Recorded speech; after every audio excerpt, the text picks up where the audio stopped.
This is Father Patrick Briscoe. And this is Father Bonaventure Chapman. Welcome to Godsplaining. If you like our show, please consider donating to us on Patreon. Be sure to like and subscribe to Godsplaining wherever you listen to your podcasts. Father Bonaventure, it is great to be with you tonight on this Livesplaining. Yep. Father Bonaventure and I have had quite a week. We just finished our provincial visitation at the House of Studies, where everyone is on very good behavior because the provincial is watching. He's the head honcho of the province. For those, he's a prior provincial. He's in charge of all the Dominicans on the East Coast, basically, or at least of our province, which is the East Coast province. And so we get that. And I think it's vows last weekend. So we got 7 brothers became Dominicans usque ad mortem, until death. Huge. Yeah, that was a lovely mass. That was down in the Basilica in the Crypt Church. Yeah. We had the Mass for St. Thomas Aquinas at CUA also last week. That's another great annual event. We do a big Dominican Thomas triumphalism thing as we enter into Catholic Schools Week. So we had that going for us. Yeah. That was pretty exciting. Everything. Yeah, there's been a lot going on. We've been rocking and rolling. Yeah. So I mean, that kind of leads us to the context for what we wanted to talk about tonight, right? Because it's Catholic school. Oh, excuse me.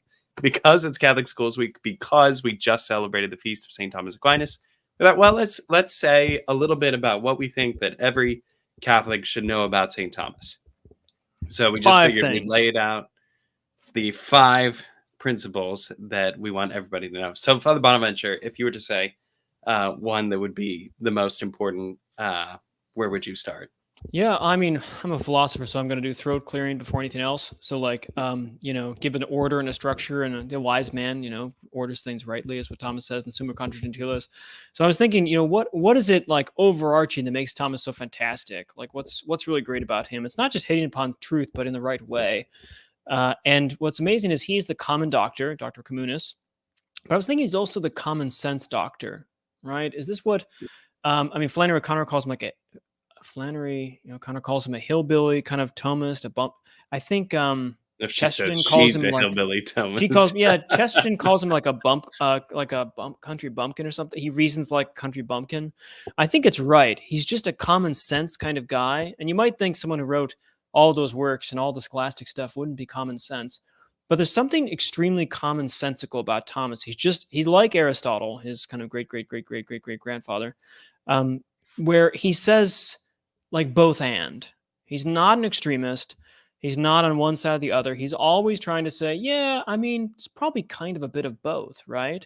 And in that way, it's not a compromise, but rather a bringing out of what is true that people know in fragments.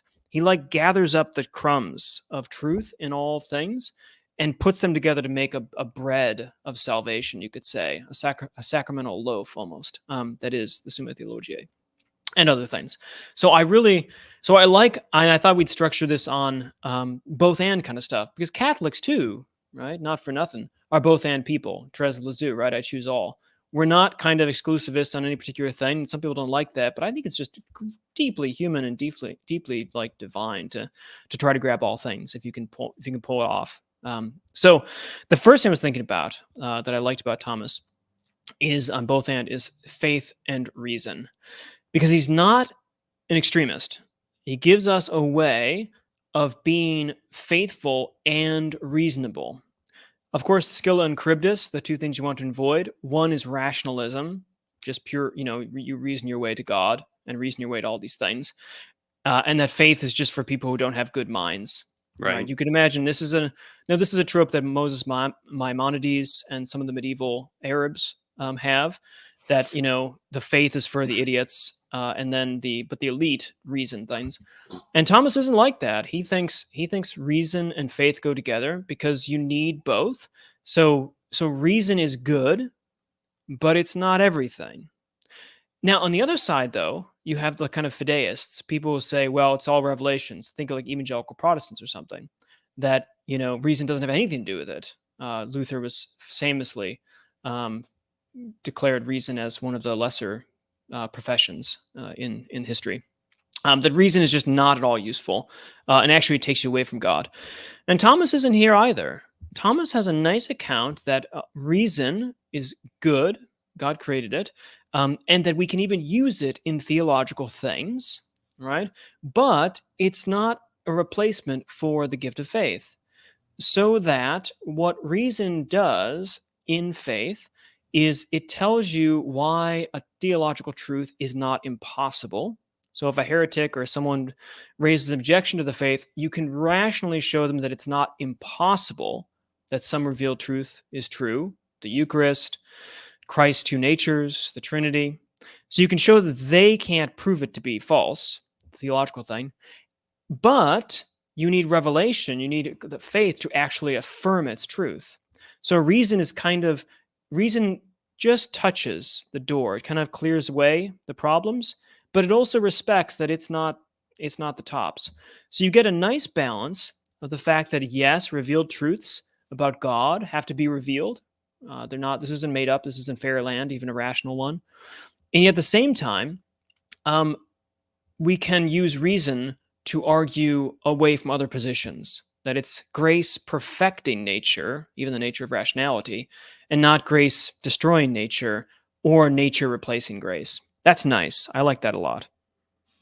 Right. Yeah. And I think really important, and I think worth every Catholic knowing, right? Because we deal with this. I mean, you're talking about this position coming from the Arab philosophers or from Maimonides, but we hear this all the time with the new atheists, that people of faith are just people with deficient minds, and that if you really think about it for a couple seconds, then you can conclude that God doesn't exist, which doesn't purport with experience or with the great minds, I think, of the Church, of which St. Thomas Aquinas is one. Okay, so then the thing that I would lead us to for point number 2 from our systematization here, from our 5 things that we think people know after this point about faith being compatible with reason, I think one thing people should know about St. Thomas Aquinas is that he is a master of the passions, meaning he's a master of someone who understands how the passions work. I was really surprised to discover this in our classes on moral theology, about how psychologically insightful St. Thomas Aquinas was. So when St. Thomas talks about the passions, he presents them in an elaborate treatise so as to understand better the human psyche, the kinds of things we desire, what motivates us, what leads us to action. And he shows how, by cultivating the virtues, we can tame and redirect those passions to enable us to reach our full flourishing. So we might say, if we're continuing this both and pattern here, we might say that for Aquinas, we have both the passions and the intellect. And the reason I think this is so important today is because, especially when we talk about matters in human sexuality, the passions are presented as something which we must follow in a kind of default without any critical thinking or without any modification. You know, when people just say, well, this is the way that I feel, therefore, this is the way that I'm going to live. Or I have this desire, therefore, unless I pursue this desire and seek its satisfaction, I cannot be happy. When the opposite is true, our passions need to be tested, and our desires, in many cases, need to be curbed. So just because we have a passion, or just because we have a desire, just because there's a kind of movement within us that belongs to something more fundamental than an intellectual movement, than a movement of mind, does not mean that that's how we should order our lives. And I think this is very important. Some people understand this in an extreme way, though, where they prefer only the intellect. And that's where we get this kind of strand of new stoicism that we're seeing, where people feel nothing at all. And I can absolutely understand how that would be a response to this preferential option for the passions that certain movements seem to have. But for Aquinas, we have to have both. We have to have a right understanding of our passions, and then an understanding of how our rational intellect orders those passions properly. Yeah, they come together. So he's not a hedonist or a rationalist, but the passions are drawn up by reason to form our virtues and habits in there. It's beautiful. Yes. So another one, we're going to have to move quick on this one now, is God's non-competitiveness with us. So God and man, you could say, or God and nature. The 2 things to avoid are that God is like the divine master puppeteer who just runs roughshod over everything. That it's all just a bizarre theater of his whims and will. No, or the other side, the kind of God is this just a super angel who's a little bit ahead of the curve, but we relate with him as persons to persons. He's just a bigger angel or something, and we can change him, and he blah blah blah. He answers prayers, this kind of stuff. Okay, Thomas holds both of them. He has the sense that we are in relationship with God. God relates to us, but he doesn't compete with us at the most fundamental level. And he has this nice distinction. He's very, very careful about the kind of different levels of how God causes in beings. So like there's the sense of natures, the essences that have particular causality and particular relations, who I am as a human. And then, but there's also the existence, the being itself, not just the kind of being. So we might talk about primary and secondary causality. Just think of it as there's the thing that causes and the thing that causes the cause. And those don't compete. It's like electricity and a coffee maker or something. The coffee maker does the thing, electricity provides it. God is providing the being internal to this thing, and it still functions as a coffee maker, right? And the two of them are together, and they're not competing. It's not electricity versus coffee maker. Okay, it's electricity versus you if you grab a fork and put it in the socket. So what this means is that God can work alongside you and in you most intimately, and you can still be you. So he doesn't overwhelm you by just taking away your freedom and everything you have, because he's made you as a free agent with a particular structure and essence and acts. And yet, without him working all the time with you, you're not going to be grinding anything in terms of the free choice with the coffee maker electricity analogy. And that means that Thomas's beautiful thing where he says, when God is present to us, because he acts at the level of being and not like the level of matter, like Father Patrick and I act at the level of matter by pushing each other around or something or talking to each other. But he says that God can be innermost to everything. So there's no place that, as long as there's being, then God is intimately present to it. And the only place therefore God isn't is nowhere. So that's the both and there. God can be present to everything with still letting those things be the things that they are. That's cool. Yeah, I would just like to take a moment for the Godsplaining legal department and say we do not endorse sticking utensils into electrical outlets. Just in case there was a question on that, I thought I'd lay that out. Don't do it. Don't do it. Don't do it. However tempting Father Bonaventure makes it sound, don't do it. Or Father Aquinas, excuse me. Yes, yeah. So for thing number 4, moving on from that great presentation of the tension between God and the things that God has made, I would say for number 4, we should be thinking of signs and things, particularly the way that St. Thomas proposes signs and things as the features of the sacraments. Because for St. Thomas, the sacraments both are signs pointing to something and are the thing in themselves. I mean, it's truly extraordinary. So they once point us to the divine thing as a sign would, and convey to us divine realities in the things they are themselves. And you would think that these two things would be opposite. For example, when you're driving on the highway and you see a road sign saying Washington, D.C., read Dominican House of Studies, 50 miles away, you would not yet be at the Dominican House of Studies. But there's a way sacrament isn't inhibited in that. For the sacrament, it's both the sign and the destination in a very particular way in the theology of St. Thomas, in a very beautiful way. And so he doesn't get hung up on this division between signs and things in themselves and the sacraments. It's that he insists, no, the sign can be both a sign and the thing, and lead us to the divine mystery. So I think that's a pretty extraordinary thing. So I just wanted to run through that one real quick, and then mindful of time, maybe let's just jump right to number 5, which is about Christ, Father Bonaventure. What do you think? That's great. So Thomas Aquinas has a beautiful discussion of Christ, and you think of all the mysteries and all the big theological doctrines, so all the kind of heavy theology. So yes, Christ is this divine figure, of course, but he also has a sort of historical treatment of Christ and in his life. So you have the life and mysteries of Christ, and the mysteries of Christ in and through the life of Christ. So he talks about very jejune things like, why does Christ talk to people? Why doesn't Christ live alone? Why does Christ get baptized? Why does Christ... He's doing all of these kind of looking through the Gospels, basically, and giving an historical, we call little like narrative Christology. He's giving what happened in the literal sense, and he's always reflecting theologically on it. So we don't have to divide up between Christ in his humanity, wandering around, and Christ in his divinity with all the mysteries. It's together. He presents that in kind of like the sacraments, in the signs, you have the realities. In Christ's life, you have his mysteries of his divinity. So the combination. We don't have to worry about being, a literalist kind of historical exegesis stuff. Where we just get rid of the mysteries. Nor do we have to just forget that and go straight to the theology, but rather the theology is in the history together. That's beautiful.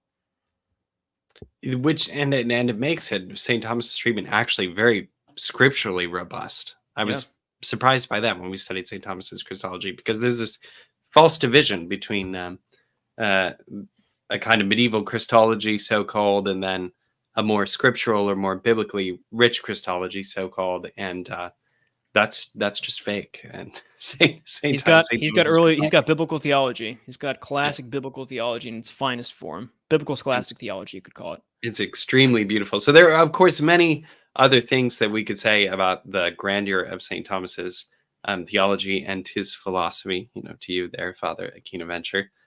But we thought these five were a great place to start, because we would want every Catholic to be able to say these things about St. Thomas, or to know that in the broadest strokes that his treatment of theology touches on these things. He holds things together. You need not fear someone saying, "Yeah, you believe that, but what about this?" And he's like, "We've got both." That's beautiful.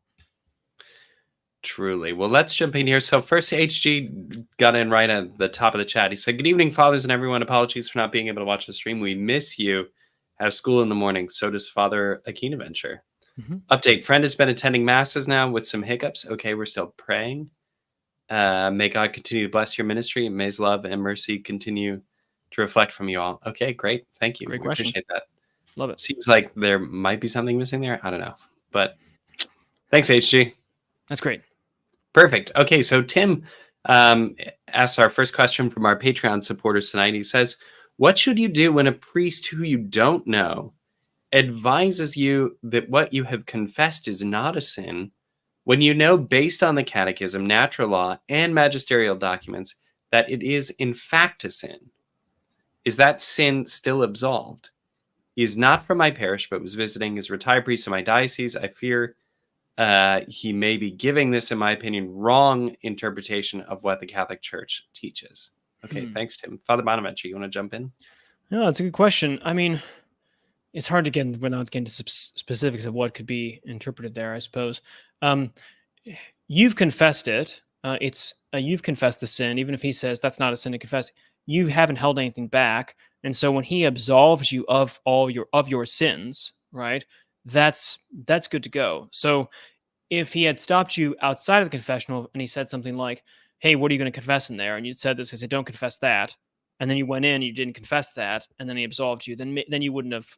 But if it was in the confessional, and if you said sin and he just kind of brushed it off, you might think of it like he's got more buckshot in his absolution than you expected, so he also hit that one too. He shouldn't. I mean, if it truly is, but so yeah, he thinks he's shooting narrow, but he's got a shotgun blast there. So I would say if you confessed it to him, I don't intend, like, the individual sins and these sort of things, which ones to absolve you for, not as a confessor, as a priest. I'm absolving you for the sins you've confessed and the contrition that you've offered for those things, and I'm absolving for all those things and the sins that have escaped your memory, as long as you're not withholding, that kind of stuff. So I'd say the absolution's good as long as you did your part, which is have contrition for those things, and he did his part, which is to say the words. Yeah, I think that's the most important way to address this question, as Father Bonaventure so eloquently did, to say, objectively, if you've confessed a sin and he has given you absolution, regardless of what he personally thinks, the sin in the objective order is forgiven. Now, with respect to what he thinks, I think for anyone watching and listening, it's worth talking about that this happens not infrequently, where priests of different generations who had a different kind of formation, were brought up at a time, for example, great turmoil in the church. There's a lot of unclarity about the nature of sexual morality. And I think many priests believe that they are helping a penitent, or they're being merciful, or they're being kind, if they're insisting that something isn't a sin, or they say something isn't a grave sin, even though the Catechism says it is, that sows confusion, and we need to not be angry about that. We need to not be upset about that. It's okay just to know this generation was filled, particular generation was filled with great difficulty because it was a chaotic time in the church, and we need to not get hung up about that. So don't give in to trying to argue with the priest. I think that's a very dangerous thing to do. Pray for him, but know what you know, which is the truth, that you've been taught something clearly. Rejoice in that and cling to it. Yeah, it's good. That's good. Be merciful to these guys, because it's not. It's like when you see a sister who's not wearing a habit, for instance, or something in congregation. You think, "Oh my gosh, liberal sister." But oftentimes, those sisters just being obedient to their superiors and didn't know what else to do, and they would actually desire to be. So it's easy for us to import sometimes malice to the will of others. But I find actually it's often a mistake. So that's just a good. It's not to say that there's no sins involved here or excuses for things, but it does mitigate. That's fair. That's a good point, Father Patrick. So here comes our second question from Kimberly. Love you all. Thanks, Kimberly. We appreciate that. I've learned so much from you. You're so inspirational and so darn smart. Oh my gosh, it's just wonderful. You're so kind. I'm not answering this question. I was wondering what both of your names were before, especially Father Bonaventure, because I'm guessing that is not his real name. And Father Patrick, I'm guessing you might not have changed your name, but just wondering. Thank you for choosing your vocations well. We're blessed with your choices. Love you, Kimberly. Voila. That's Father Aquinas. That's me. Yep. I mean, I would say.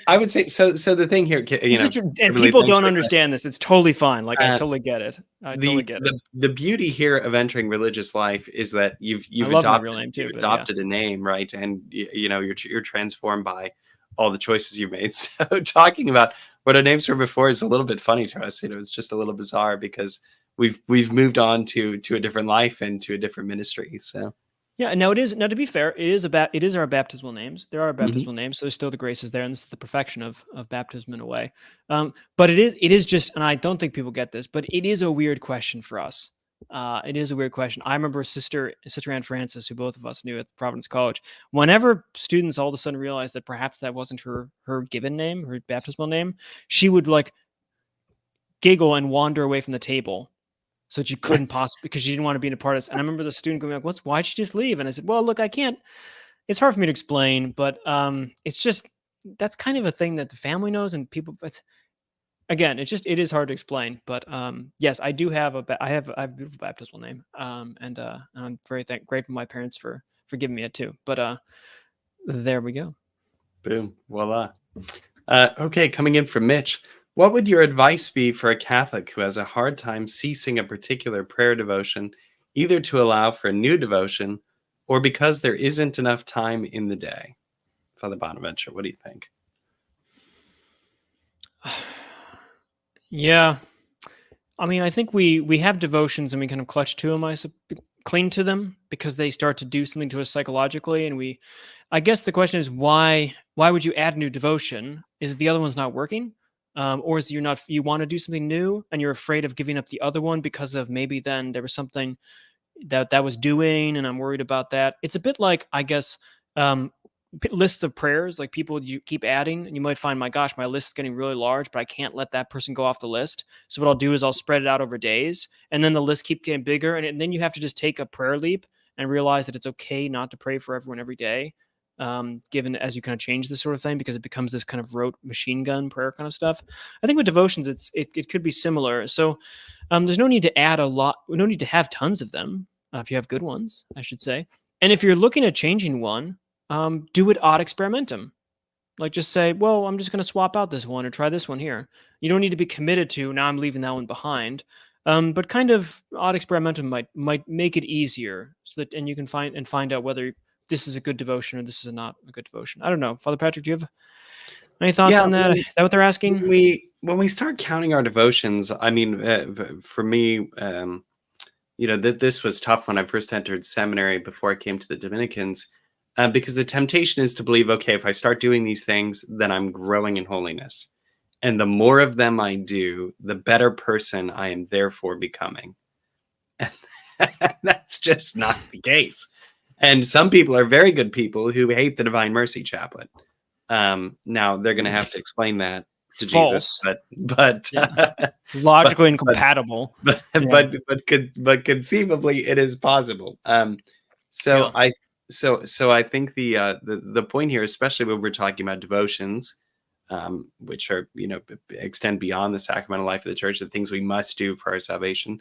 The point of a devotion is to nurture your prayer life, to draw you into prayer, and to really embrace prayer in a deeper way. And I think that the key there is to surrender that to the Lord and to say, okay, I give you Jesus, this concern I have for my life, and I trust that by surrendering to you, surrendering my prayer life, even devotions, even things that I'm attached to, I'm going to continue to be drawn close to you.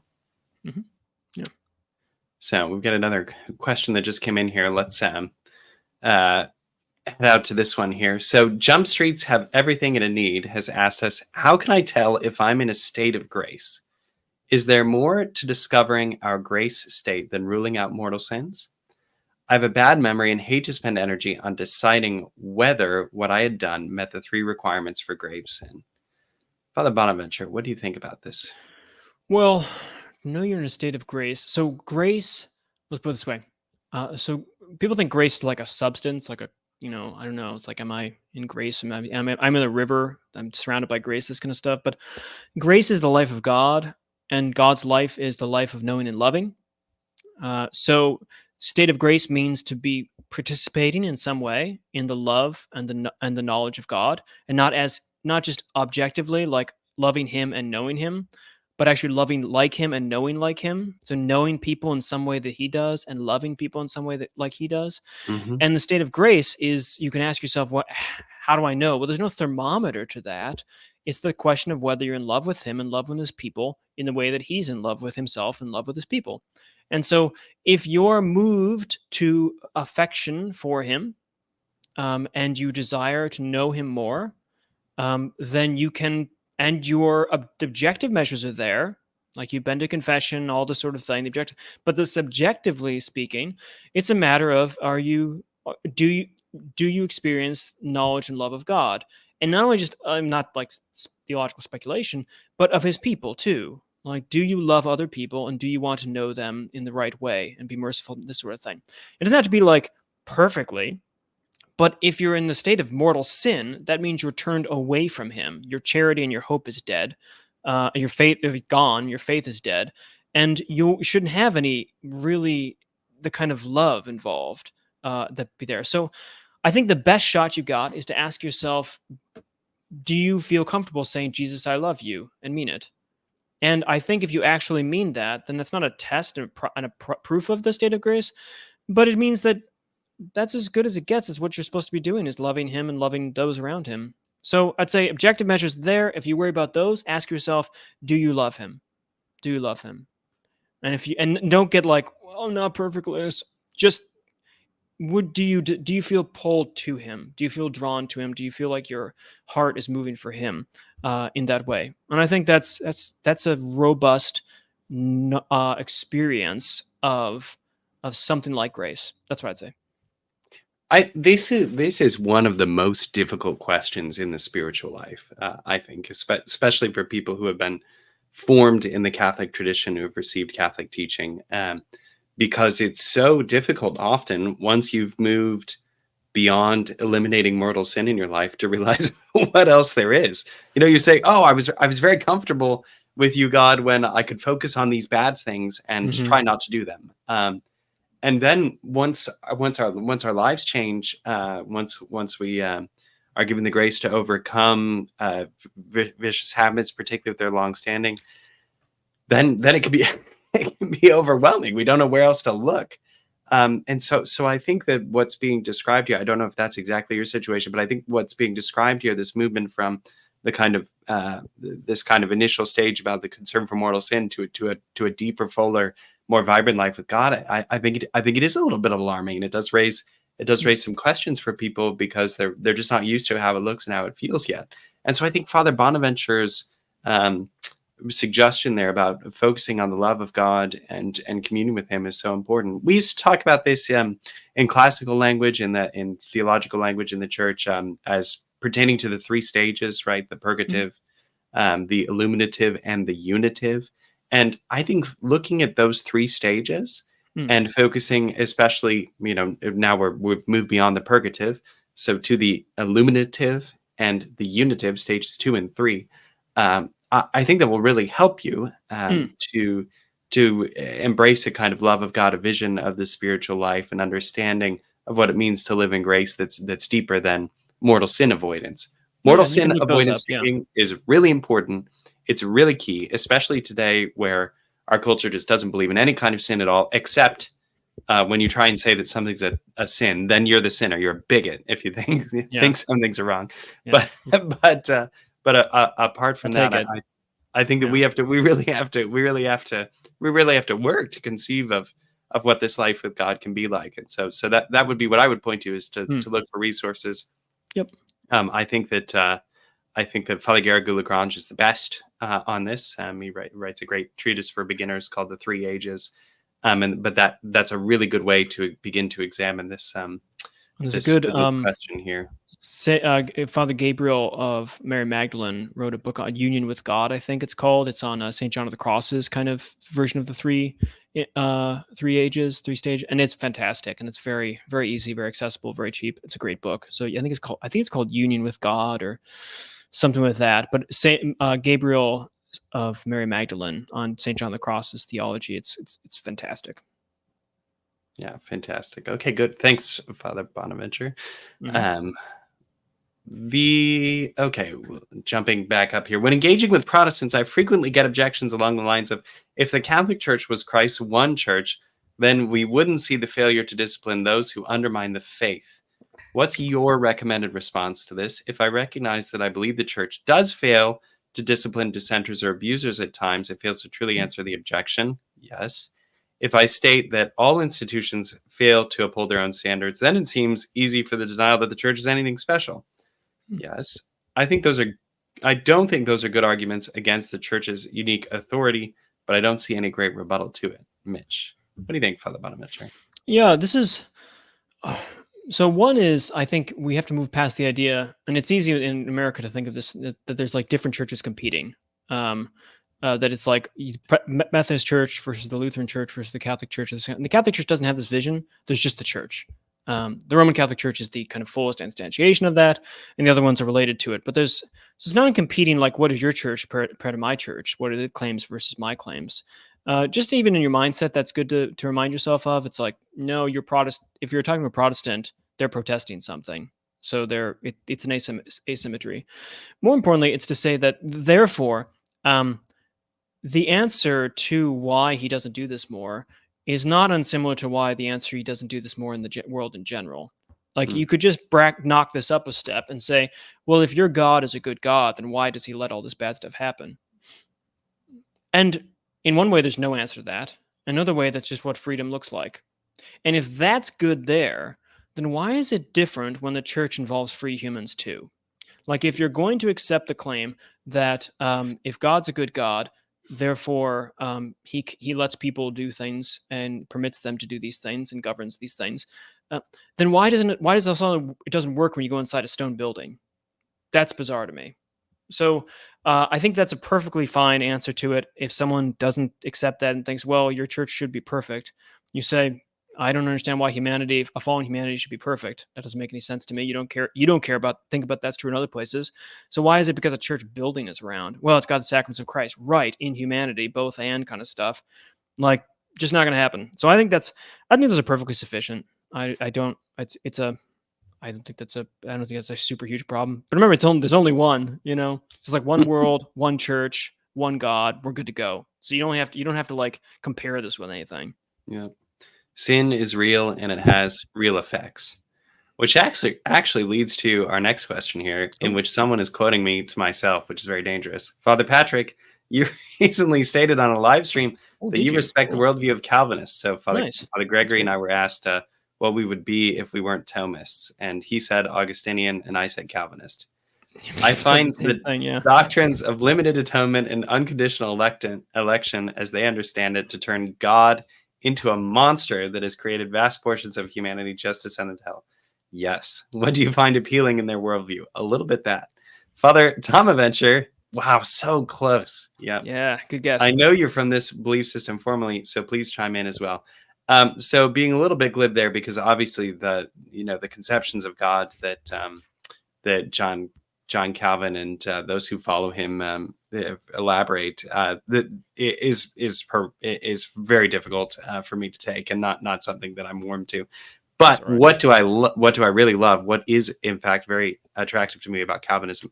Well, it's that they understand. John Calvin clearly understands the reality of sin and the power of grace. And I think that Yep. those two things are just so attractive to me. And and Calvin doesn't have Luther's rhetoric, which I really love, but he does have crystal clarity about those two principles, especially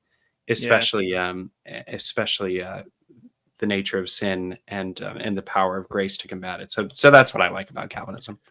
Yeah. I mean, Dominicans are pretty close. We have obviously massive differences, but like the sovereignty of grace and all that kind of thing. But let me just answer this election question. This kind of double predestination kind of theater of like creates people for damnation seems horrible. I used to do this. This was my thing, so I used to do this. And it kind of makes it. I'm going to make it plausible, but it's not true. Okay.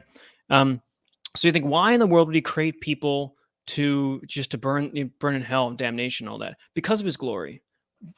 Because of his glory. All that matters in Calvin is the theater of God's glory. We're just Yeah. the theater of God's glory. Okay. Yeah. And you think, well, why does he need people on fire for that? And then I would do this. See that white? Pretty white, right? Yeah, pretty white. What if I put black behind it? Didn't the white in relation get a little brighter and sharper with that? Good people, reprobate. Doesn't the white show up brighter against the black when you have reprobate? And if it's about the white, isn't it nicer to make it whiter because of how? Okay, so obviously that's an analogy, but that's what I used to do as a Calvinist. Is that like, yeah, if it's about his glory, it's good to go. What are you complaining about? And two, it does. You do serve to make white look whiter if you put it behind a black background. So the reprobate do bring out God's glory more in that analogy, sort of thing. But you might also think that that's not really a loving relationship if you're creating people for damnation. And then you would say, fine, let me just drop back a little from the ledge and become a Thomist. And there you are. Yep. Yep. Yeah, I think that's great. I love your black and white there. That's awesome. Let's move on to Ashley's question here. She says, thanks, fathers. I heard a non-Catholic priest say systematic theology was unhelpful as it prevents people from engaging with theology themselves, which reminded me of recent criticisms of current theologians in the church being not as great as some in the past. Where's the next? JB2, Benedict the 16th, etc. Any thoughts? Yeah. What do you think about that? You want to take that one first? Yeah. So I think one thing that people mean when they criticize systematic theology is that they don't like the idea that systematic theology explains away God, and they tend to argue that it makes God rigorous. And often systematic theology will be set up against biblical theology as if the two were opposed. We were kind of talking about this a little. Yeah, we were earlier, actually, in Aquinas about how he navigates some of this. And so I think that what is unhelpful about some systematic theologies is that they don't actually talk about God clearly, and they talk about answers to God problems, and that can be distracting. So a beautiful systematic theology like Thomism leads you to God constantly and helps you have clear notions of who God is. Yeah, you can't love what you don't know. That's what Thomas says. And so systematic theology is trying to order the reasonableness of God and his relation to all things. And unless you think he's just a wild, crazy uncle who doesn't pay attention, doesn't know what he's doing, just kind of runs into stuff, then he's got an order to it. Seems like he does. So, and you also think that he wants you to know it, then systematic theology is just ordering his relationship to you and the world as best you can. And the more you see it, the more you can love it. So it's fine. Awesome. Let's jump through some of these from people that have tuned in here tonight. So first, Slow Money Time says, we're having a labor dispute at work. The labor Cool. union has been very helpful. Can a Catholic join a labor union? Mhm. The answer is yes. And yeah. historically in this country, the church was very closely allied with the labor movement to better the working conditions of workers, particularly in manufacturing and that sort of thing, kind of low-paying jobs to work to advocate for workers' rights. So historically, in the early 20th century, the church worked very closely with labor unions to advocate for workers' rights. And you're kind of on the Today, Catholic side for that, yeah. yeah, today, I mean, it's a little bit more complicated with some of the unions, not always great things going, but in principle, very important. Yeah. Maria asks, oh, hey, it's Maria. Hi, Maria. So where do we start if we want to begin reading Thomas's work? I've read bits and pieces over the years, but if I want to jump in with both feet, where should I begin? What do you tell people, Father Bonaventure? Oh, that's a great question. I mean, the first thing you should really read, I suppose, is Chesterton's biography of him, the Dumb Ox. But if you want to read him himself, he himself, then maybe the Summa of the Summa, the sort of what do you call that? The compendium of theology might be an okay place to start. There's plenty of abridged. Peter Kreeft has one of these things, like abridged kind of things. So you get a piece of Thomas, but you need help to get his system. You really have to get an overarching theme of it, picture of it. Another thing that's beautiful is that there's a little book called my hold on a minute, I'm gonna get it. Nice. Here we go. Goes to the bookshelf. Wow, we're getting a prop. Yeah. Here This it is is. great. This is hard to find, but I don't know if you've seen this. You've seen this right before. This is a little book called, looks like it's in like the 40s or something. It's great. My Way of Life. And it's the Summa in this nice little like presentational form. It's beautiful. It's written. It's like pocket Summa by one of our Dominicans and by another priest. So Father Walter Farrell and then Martin Healy. It's from 1952. It's pocket edition of St. Thomas, the Summa simplified for everyone. It's fantastic. It's really lovely. Yeah, it's really good. And you just go through. That's my best. What do you give people? Yeah, in the Summa itself, if you want to do some work in the Summa, one thing worth looking at, which we were talking about at the top of the episode, is the treatise on the life of Jesus, because you can go back to the manner of Christ's life and find all kinds of interesting things there that are going to help lead you to prayer, especially meditating about Jesus. So that's in the third part of the Summa. The Summa is divided up into three major parts. The first part is about the Trinity, God, and creation. The second part is about the moral life. And the third part is about Christology and the sacraments, broadly speaking. Okay. So in that third part, on when St. Thomas really dives into the life of Christ, some of those passages are very beautiful and very, very easy to understand. So. Oh, and there's also Vernon Bork put together a small thing called the Pocket Aquinas. And that's, you can get there for like $3 or something on a used book thing. That's quite good collection, and he's very good on it. So the Pocket Aquinas is also another great option. These are all awesome recommendations. Thanks, Father Bonaventure. Good. Mariana loves your name. Here we go. Father Aquinavencio, best work yet. Victoria. Hi, Fathers. I plan on having a Catholic wedding, but none of my friends or relatives are Catholic. Can they still be my bridesmaids? Answer, yes, absolutely. No issue there.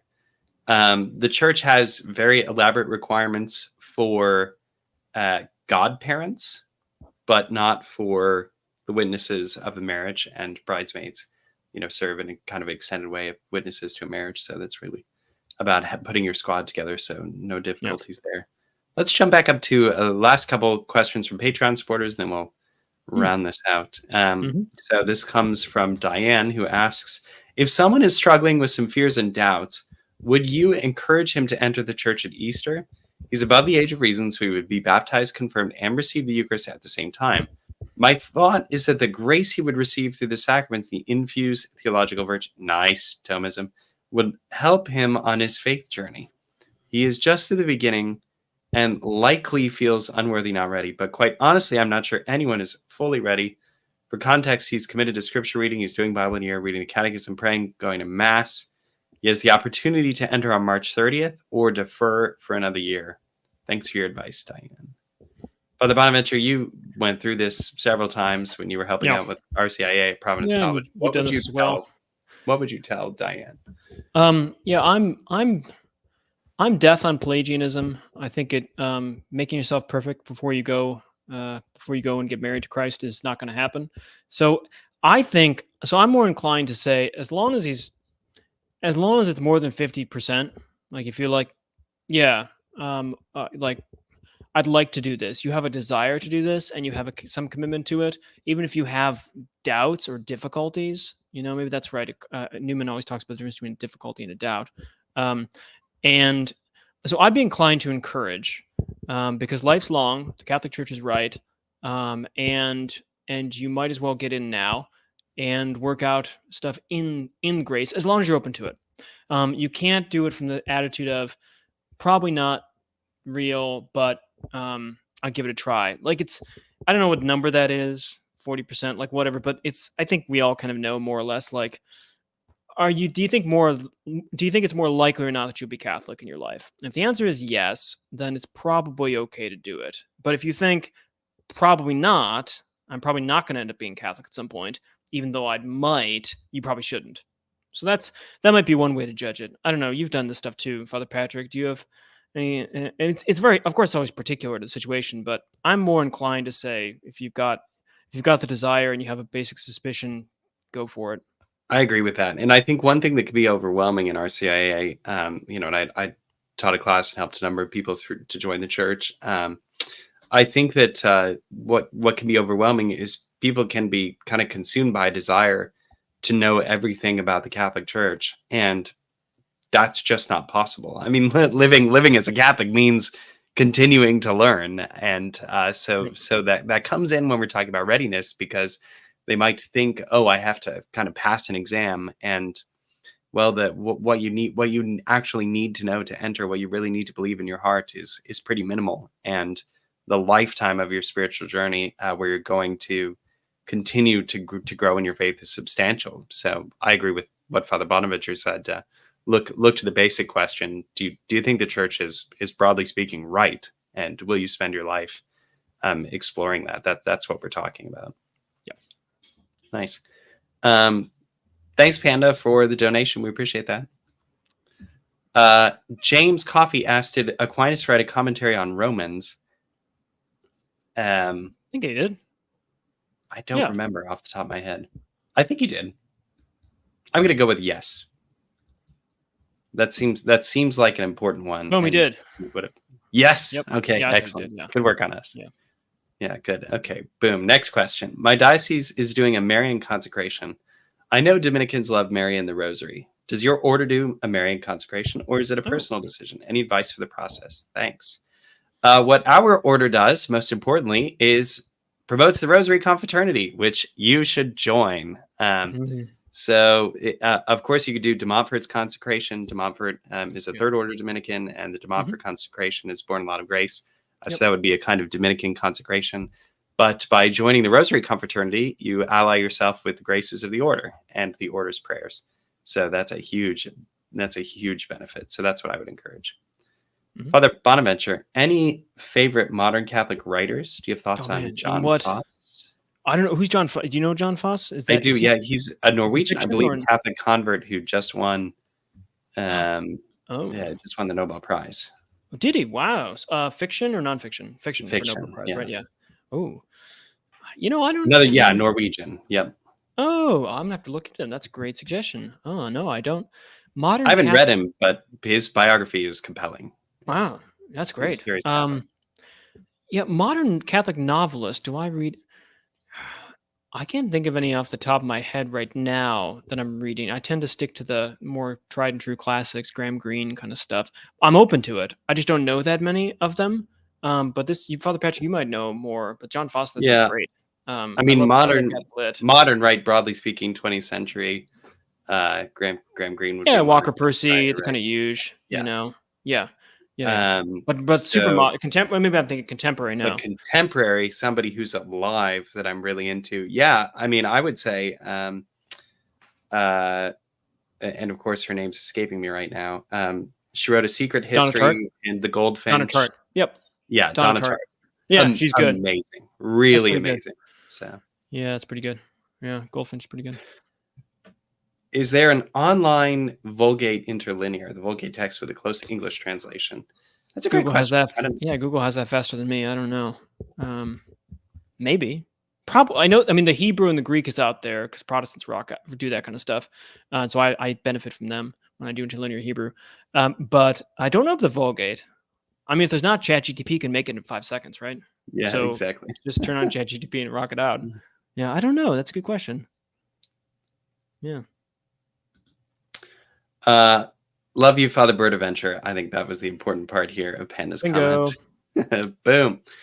Eve asks, good evening, fathers. God bless you. My mom's 84. She tells me she does not need to go to confession because she repeats her sins.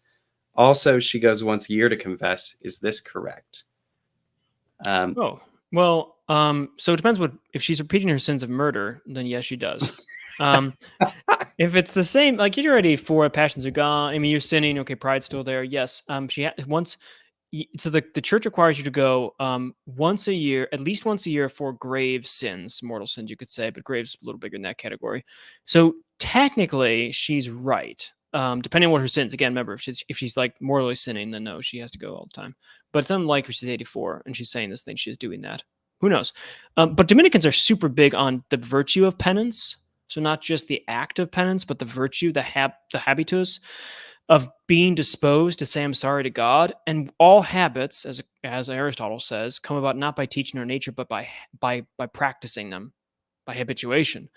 So to gain the virtue of soul, to say I'm sorry to God about my sins, whether past or present, you have to practice doing it. And so Dominicans are not afraid of a confessional. We love it. And we think it's very important that people go frequently, not every day, but like frequently, even if you don't have any particular big sin to confess per se, because of the virtue of penance that's given out through confessing to the priest and asking for absolution, even for past sins, even for what traditionally called devotional confessions. Dominicans care a lot about this. And it's just part of the Thomistic legacy that penance is a virtue, and virtues are practiced by habitual stuff. And some of that's through sacramental graces, and other times it's just the act of contrition. So, yeah, I mean, I think she's technically right, depending on the circumstances. But we're big fans of confessing frequently enough that it's a habit of saying I'm sorry to God and being attentive to it, no matter how big or small your sins are. This is a great question here from Dorian. Good evening, fathers. What would you say is the best? Who would you say rather is the best critic of Thomas, and what was his or her best argument? Now, this is very interesting. I don't know what I would say. Critic about what? I could say what I would be if I weren't a Christian, because I think. Does she mean like Catholic criticism of Thomas, or does she mean like Graham Oppie's criticism of Thomas? Yeah, this could be like, is this like criticism of Thomas in a Catholic thing, or is this criticism of Thomas from like? I mean, because of course Thomas was condemned by the Bishop of Paris. At least some of his positions were, caused a lot of problems for Thomism. 1277. Yeah. This is. I don't know. I guess we just answer however we want, right? So I think Scotus is a good initial critic of Thomas on the issue of how theological language works. So Scotus believes that you have to have a what's called a univocal concept, not univocal sense of being, but a concept of being. To be able to say anything analogical about being. God is good, we're good. You need to have some base that's firm enough for both of you so that you can then make the distinctions between them. Thomas's view on this is, depending on how you look at it, is not that. So it means that his theological language can slip into to have a little bit less surety to it from Scotus's perspective. There's a detailed criticism there. But it's worth, I mean, Scotus is no idiot. He might not be right, but Franciscans make a good point about this sort of thing. It's a deep language about how we speak about God, and how if at the base you have to have something in common to be able to make distinctions on at the concept level. And I think Thomas sometimes think that they mean that you have to have the same being, that God's being and my being are the same. And that's not true. That's not what Scotus teaches. It's a semantic, logical issue, and I think he's right about that point. whether he actually proceeds rightly or not is different. That's just one criticism from Thomas that I think is a fair criticism. But after Thomas have answered that, Cardinal Cajetan has dealt with that with four-term proportionality. I'm just using big words at this point, but like that's fair enough. Like it's a good criticism. Thomas know it, and Thomas try to answer it, and Franciscans aren't that happy with it, and most moderns aren't. But it goes back and forth. That's a good question. Nice. One from Carolyn here. Liberation theology. That's our fault. Nice to see you, Carolyn. Yeah. Does the liberation theology of the Jesuits lead us to Christ? Well, the liberation theology, Gustav Gutierrez was a Dominican. He joined after he wrote liberation theology. So I had to do work on liberation theology when I was in Oxford.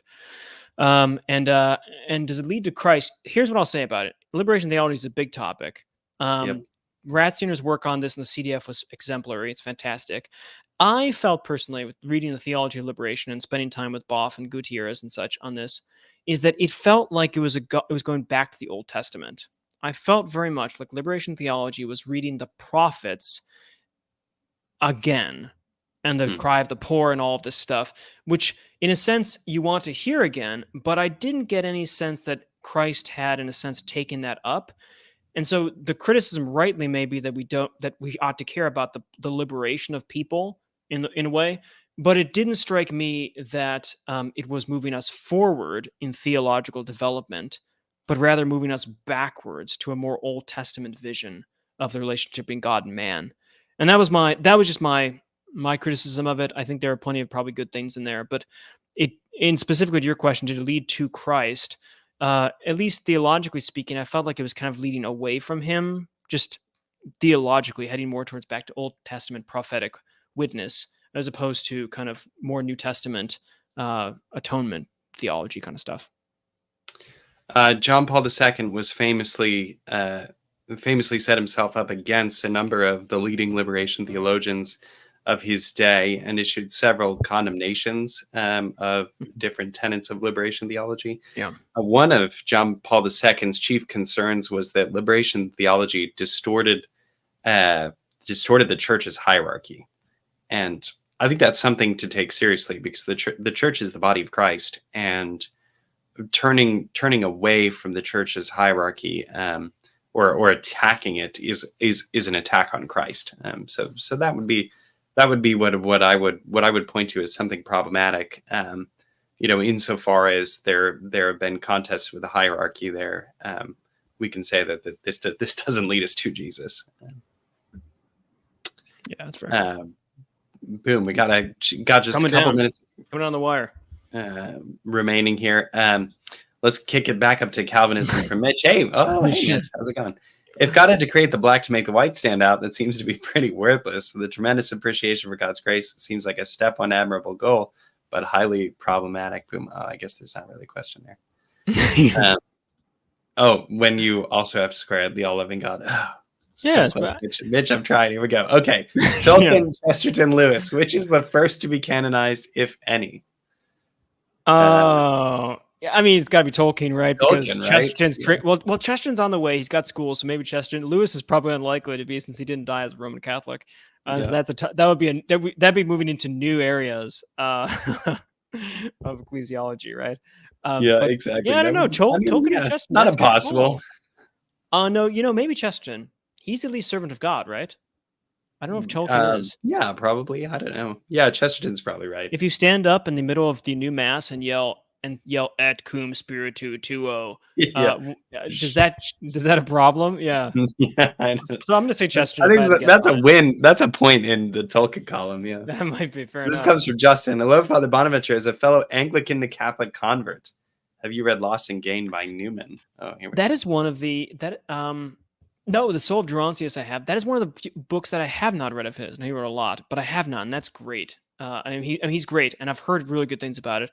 That is a good thing to read. Apologia Pro Vita Sua is up there with the Confessions in terms of absolute brilliance, but I have not yet read Lost and Gain. That is a good reminder. No, I haven't. I'm sorry. Well, this has been great, guys. We thank you all for tuning in, and when we jump on, I always think, oh gosh, what are we going to talk about? And then we end up prattling on and filling the whole hour. So I'm sorry we didn't get to everything, but we we really appreciate it. So to all of you that support us on Patreon, we're very grateful. If you'd like to support the podcast, please consider doing so. We take questions from our Patreon supporters at the top of the episode. So that is one of the benefits of signing up to support us there. Cool Otherwise, donations too. follow Godsplaining wherever you listen to your podcasts. You can find us all over social media on X, Facebook, Instagram, and TikTok. I love saying TikTok because that's the funniest one. Visit godsplaining.org to check out upcoming events. We've got some retreats. We're going to be out in Lincoln. So some cool things coming up down the way this spring. And, finally, please pray for us and be assured of our prayers for you. God bless.